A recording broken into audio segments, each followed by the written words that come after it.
अक्सर व्यक्ति अपने सगे संबंधियों से, अपने माता पिता से, अपने पुत्र से न जाने कितनी उम्मीदें जोड़ लेता है और उन उम्मीदों को पूरा न होने पर उसे बेहद दुख होता है। तो किसी से उम्मीद करना सही है या गलत? चलिए हम लोग इस कहानी के माध्यम से समझते हैं। इससे पहले कि आप इस कहानी में खो जाओ, इस चैनल को सब्सक्राइब जरूर कर लें। एक बार महात्मा बुद्ध अपने आश्रम में टहल रहे थे। तभी एक आदमी महात्मा बुद्ध के पास आया और बोला, मैंने आपके बारे में बहुत प्रशंसा सुनी है। मैंने सुना है कि आपको ज्ञान प्राप्त हुई है।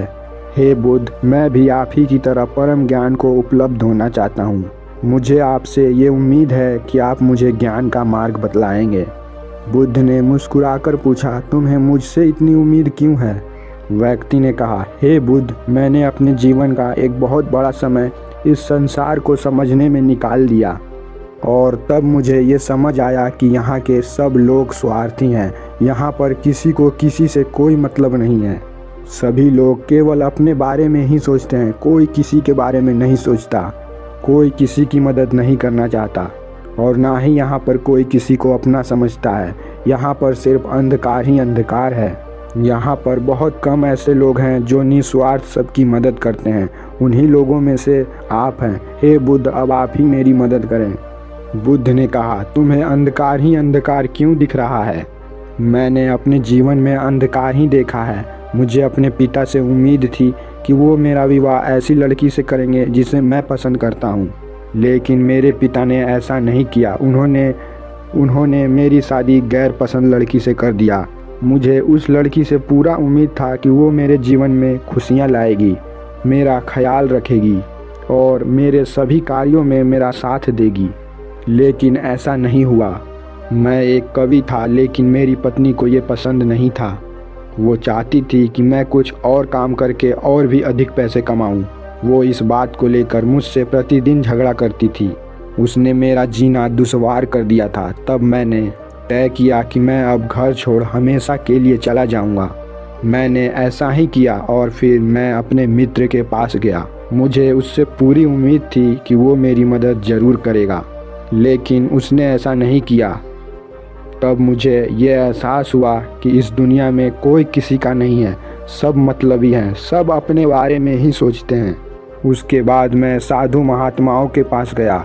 उनसे मैंने आपके बारे में बातें सुनी। फिर मैं आपके पास आ गया। ये सुनकर बुद्ध मुस्कुराए और बोले, ठीक है, इससे पहले मैं तुम्हें कोई बात कहूँ, उससे पहले तुम्हें मुझे एक काम कर कर दिखलाना होगा। क्या तुम उस काम को करोगे? आदमी ने कहा, हाँ बुद्ध, मैं वो काम करूँगा। ठीक है, मैं तुम्हें ये घड़ा देता हूँ। मैंने इस घड़े पर अपने हाथों से कुछ कलाकृतियाँ बनाई है। मुझे तुमसे पूरा उम्मीद है कि तुम इस घड़े की रक्षा करोगे। तुम इसे कभी टूटने नहीं दोगे। वो आदमी कहता है, हे बुद्ध, बस इतनी सी बात? मैं इस घड़े की रक्षा अपनी जान से भी अधिक करूँगा। बुद्ध ने कहा, तुम्हें एक और काम करना है। तुम्हें रोज़ सुबह उठकर सभी भिक्षुओं के लिए जल लेकर आना है और आश्रम की साफ सफाई करनी है। जो भिक्षु ध्यान कर रहे हैं उनकी सेवा करनी है और अन्य भिक्षुओं के साथ जाकर नगर से भिक्षा मांगना है। और यही नहीं, तुम्हें वापस आकर सभी के लिए भोजन तैयार करने में मदद करना होगा। और तुमसे मैं जब तक ना कहूँ, तुम्हें मेरे सभा में आने की कोई अधिकार नहीं है। सही समय आने पर मैं तुम्हें अपने पास खुद बुलाऊंगा और अगर तुम्हें मुझसे कोई बात करनी हो तो तुम ये घड़ा लेकर मेरे पास आ जाना। वो आदमी बोला, ठीक है बुद्ध। उसने वो सारे कार्य किए जो महात्मा बुद्ध ने उसे करने को कहा था। ऐसा करते करते 1 महीना बीत चुका था। अब तक बुद्ध ने उस आदमी को नहीं बुलाया था। फिर वो खुद ही बुद्ध के पास चला गया, लेकिन बुद्ध ने उससे बात नहीं की। फिर उसे याद आया कि अगर वो बुद्ध से बात करना चाहता है तो घड़ा लेकर के ही आए। वो घड़ा लेकर बुद्ध के सामने वापस उपस्थित हो गया। बुद्ध ने कहा, क्या तुम्हें मुझसे कुछ पूछना है? वह कहता है, हे बुद्ध, यहाँ पर मुझे 1 महीना हो गया। आपने जो कहा मैंने वो सब किया। चलो काम तो ठीक है, लेकिन बुद्ध, आप मुझे सभा में कब बुलाओगे? बुद्ध ने कहा, सही समय आने पर मैं तुम्हें खुद बुला लूँगा। ये सुनकर व्यक्ति वहाँ से चला गया और फिर से वो अपने दिनचर्या के काम को करने लगा। ऐसा करते करते 1 महीना और बीत गया। 2 महीने बीत गए। वह फिर से अपना घड़े को लेकर महात्मा बुद्ध के पास जाता है और यही प्रश्न करता है। बुद्ध ने फिर यही कहा, सही समय आने पर मैं तुम्हें खुद बुला लूँगा। ऐसे ही 1 महीना और बीत गया। अब उस व्यक्ति का धैर्य जवाब दे रहा था। वह व्यक्ति बुद्ध के अनन्य शिष्य आनंद के पास गया। हे आनंद, बुद्ध मेरे साथ सही नहीं कर रहे हैं। मुझसे बाद में आए शिष्यों को बुद्ध ने अपनी सभा में शामिल कर लिया, लेकिन मुझे अभी तक नहीं किया। आनंद ने कहा, बुद्ध ने जो भी किया है वो तुम्हारे लिए है, तुम ये किसी और से मत कहो। बुद्ध तुमसे प्रेम करते हैं। बुद्ध ने जो घड़ा तुम्हें दिया है, उन्होंने ये घड़े को खुद गढ़ा है। उन्होंने आज तक ये घड़ा किसी को नहीं दिया था, लेकिन तुम्हें दिया है। वो आदमी ये सुनकर चुपचाप चला गया। उस व्यक्ति को ये लगने लगा था कि ये घड़ा देकर बुद्ध ने उसे गुलाम बना लिया है। और एक दिन ऐसा आया कि व्यक्ति का धैर्य पूरी तरह से समाप्त हो गया। वह पुनः घड़ा लेकर बुद्ध के सामने खड़ा हो गया। व्यक्ति बुद्ध से कहता है, आप मुझे मूर्ख बना रहे हैं। मैं जब से आपके पास आया हूँ, मुझे इंतज़ार है कि आप मुझे कब सभा में बुलाएंगे, मुझे ज्ञान देंगे, लेकिन आपने ऐसा कुछ भी नहीं किया। जब भी मुझे आपसे बात करनी होती है, मुझे ये घड़ा आपके पास लेकर आना होता है। मुझे लगा था कि आप मुझे कुछ सिखाएंगे, लेकिन ऐसा नहीं हुआ। आपने मेरी सारी उम्मीदों पर पानी फेर दिया। बुद्ध मुस्कुराकर उस व्यक्ति से बोले, जल्द ही तुम्हें मैं अपनी ध्यान सभा में बुलाऊंगा। वो आदमी ये सुनकर और भी अधिक भड़क गया और बोला, मुझे आपकी किसी भी ज्ञान की ज़रूरत नहीं है। मुझे नहीं लगता कि आपको कोई भी ज्ञान प्राप्त है। आप झूठ मूठ ही अपने ज्ञान का प्रदर्शन करते रहते हैं और मुझे आपके इस घड़े की भी कोई ज़रूरत नहीं है। व्यक्ति ने उस घड़े को ज़मीन पर दे मारा। वो घड़ा टूट गया। बुद्ध एक कपड़े में उस घड़े को समेटने लगे। ये देख व्यक्ति लज्जित हो गया और बुद्ध से माफ़ी मांगने लगा और बोला, हे बुद्ध, मुझे क्षमा कर दें, मुझे क्रोध आ गया था। बुद्ध ने कहा, अब समय आ गया है, तुम सभा में उपस्थित हो सकते हो। बुद्ध उस व्यक्ति को सभा में ले गए और प्रवचन शुरू कर दिया। इस दुनिया में आदमी का सबसे बड़ा दुख का कारण है उसका किसी वस्तु से खुद को जोड़ना। जब हम किसी व्यक्ति से कोई उम्मीद लगा लेते हैं और जब वो पूरी नहीं होती तो हमें दुख होता है। एक पिता अपने पुत्र से उम्मीद लगा लेता है कि वो उसके बताए हुए रास्ते पर चले और पुत्र अपने पिता से ये उम्मीद लगा लेता है कि वो उसके बताए हुए रास्ते में आगे चलने में सहयोग दे। ऐसे ही बहुत सारी उम्मीदें पति पत्नी आपस में लगा लेते हैं।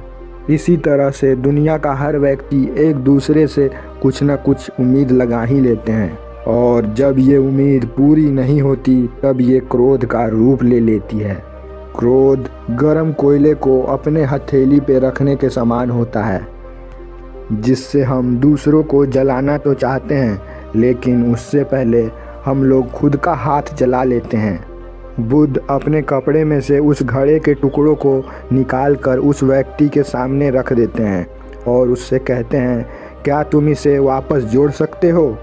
वह व्यक्ति लज्जित होकर हाथ जोड़कर बुद्ध से बोला, मुझे माफ़ कर दें, मेरी बुद्धि नष्ट हो गई थी जो मैंने ऐसा काम किया। मैं इसे वापस नहीं जोड़ सकता। बुद्ध ने कहा, मैं यही आप सबको समझाना चाहता हूँ। तुमने पूरी ज़िंदगी दूसरों से उम्मीद की, लेकिन जब वो पूरी नहीं हुई तो तुम मैदान छोड़कर भाग आए, जिससे तुम्हारा ही नुकसान हुआ। अपने स्वार्थ के लिए दूसरों से उम्मीद नहीं करनी चाहिए। बुद्ध ने कहा, जब भी तुम अपने स्वार्थ के लिए दूसरों से उम्मीद करोगे, हमेशा दुख ही पाओगे, लेकिन इसके विपरीत तुम दूसरों को सुख देने की उम्मीद करोगे तो तुम्हें भी सुख मिलेगा। वो आदमी बोला, हे बुद्ध, आप मुझे क्षमा कर दें और अपने चरणों में जगह दें। मैं भी परम ज्ञान की ओर अग्रसर होना चाहता हूँ। बुद्ध ने कहा, अभी तुम अपने घर को वापस लौट जाओ और अपने माता पिता की और अपनी पत्नी के साथ जीवन व्यतीत करो। अभी तुम्हें गृहस्थ जीवन जीने की आवश्यकता है। व्यक्ति ने कहा, हे बुद्ध, क्या मुझे ज्ञान प्राप्त करने का अधिकार नहीं है?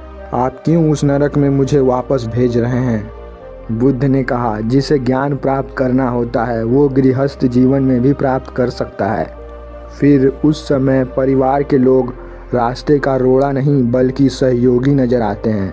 अभी तुम्हें इस दुनिया में अंधकार ही अंधकार नजर आता है। पहले तुम अपने जीवन में प्रकाश को देखो। तुम जाओ, मेरे भिक्षुओं से ध्यान करने की विधि को जानो और अपना जीवन यापन करते करते ध्यान को करते रहना। ऐसा करते करते तुम्हारे जीवन में प्रकाश भर जाएगा और फिर तुम्हें इस जीवन में सुख शांति की प्राप्ति होगी और तुम परम शांति को, परम ज्ञान को उपलब्ध भी हो जाओगे। थोड़ी देर बाद आनंद ने बुद्ध से प्रश्न किया, हे बुद्ध, आप तो सभी शिष्यों को अपने संग में तुरंत ही शामिल कर लेते हैं, लेकिन इसे आपने संसार में पुनः क्यों लौटने को कहा? बुद्ध ने कहा, सुनो आनंद, इस दुनिया में बुद्धि का विकास और प्राथमिक चरण को पार करने के लिए दुनिया से होकर गुजरना ही पड़ता है। कोई भी व्यक्ति सन्यासी होकर या संसार को छोड़कर ज्ञान के मार्ग पर आगे नहीं बढ़ सकता। ज्ञान को प्राप्त करने के लिए आपको इस दुनिया में रहकर यहाँ की चीज़ों को और लोगों को बेहद करीब से जानना पड़ता है, तभी वो व्यक्ति आगे की यात्रा शुरू कर सकता है। उस व्यक्ति ने अभी सांसारिक जीवन को जाना ही नहीं था, वो उससे भाग रहा था। जैसे ही वो सांसारिक मार्ग को जान लेगा, वो खुद ही ज्ञान को प्राप्त कर लेगा। बेशक हम सबको लगता हो कि सांसारिक जीवन बेकार है, व्यर्थ है, रोज रोज के झगड़े, रोज रोज की ज़रूरतों को पूरा करना, लेकिन ये सत्य है कि जब तक व्यक्ति सांसारिक जीवन को परिपूर्णता के साथ नहीं जी लेता, तब तक व्यक्ति ज्ञान के मार्ग पर नहीं चल सकता।